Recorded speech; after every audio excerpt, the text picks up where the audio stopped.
Hello friends, welcome to YummyTumy. ఈరోజు మనం చాలా కొత్త రకం లడ్డు చేయబోతున్నామండి. ఇది తినడానికి మోతిచూర్ లడ్డు లాగే ఉంటుంది. చాలా ఈజీగా 15 నిమిషాల్లో చేసేసుకోవచ్చు. ముందుగా కడాయిలో 3 కప్పులు వాటర్ పోసుకుని మరిగించాలండి.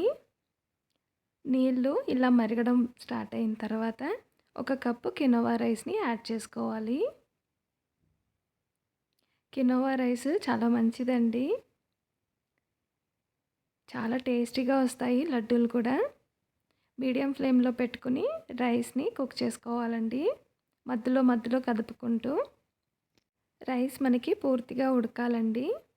ఒకవేళ నీళ్ళు సరిపోకపోతే మరి కాస్త నీళ్ళు యాడ్ చేసుకోవచ్చు. కానీ రైస్ మాత్రం పూర్తిగా ఉడకాలి. చూడండి, చాలా తొందరగా ఉడికిపోతుంది.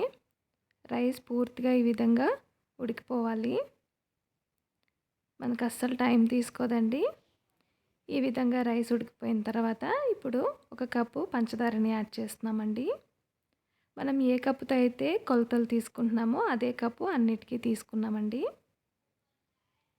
1 కప్పు కినోవా రైస్కి నేను 1 కప్పు పంచదార తీసుకున్నాను. ఇప్పుడు పంచదార పూర్తిగా ఈ విధంగా మెల్ట్ అయిన తర్వాత 2 టేబుల్ స్పూన్లు నెయ్యి వేసుకోవాలండి. నెయ్యితో మనకి మంచి కమ్మదనం వస్తుందండి. ఏ స్వీట్లో అయినా సరే నెయ్యి వేసుకుంటే బాగుంటుంది. ఇప్పుడు కాస్త నేను ఫుడ్ కలర్ యాడ్ చేస్తున్నానండి. ఇది కంప్లీట్గా ఆప్షనలే. దీన్ని కావాలంటే అవాయిడ్ చేసేయచ్చు.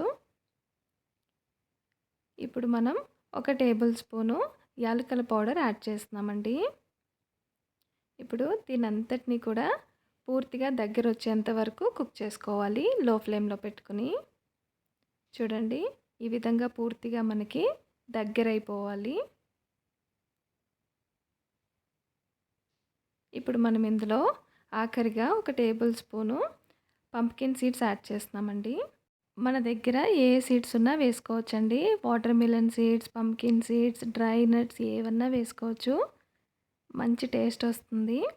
ఈ విధంగా పూర్తిగా మనకి దగ్గర అయిపోయిన తర్వాత స్టవ్ ఆఫ్ చేసేసుకుని ఒక బౌల్లో తీసుకుని చల్లారబెట్టుకోవాలండి.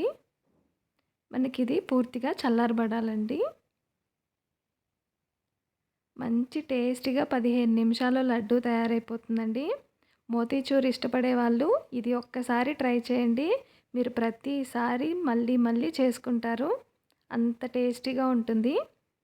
పూర్తిగా చల్లబడిన తర్వాత తడి చేత్తోటి కొద్ది కొద్దిగా మిశ్రమాన్ని తీసుకుని లడ్డూలాగా తయారు చేసుకోవాలండి. చూడండి, ఈ విధంగా మనకి మంచి లడ్డు అనేది తయారైపోతుంది. అస్సలు శ్రమ పడకుండా పావు గంటలో చేసేసుకోవచ్చండి. మంచి టేస్ట్ వస్తుంది. మీరు ఒక్కసారి చేసుకున్నారంటే ప్రతిసారి చేసుకుంటారు, చాలా ఇష్టపడతారు. మిగతా మిశ్రమాన్ని కూడా ఇదే విధంగా లడ్డూలాగా తయారు చేసుకోవాలి. మరి ఇంత ఈజీ రెసిపీ మీరు కూడా తప్పనిసరిగా ట్రై చేసి మీకు ఎలా కుదిరిందో కమెంట్ బాక్స్లో కమెంట్ చేసి చెప్పండి. వీడియో నచ్చితే లైక్ చేసి సబ్స్క్రైబ్ చేయండి.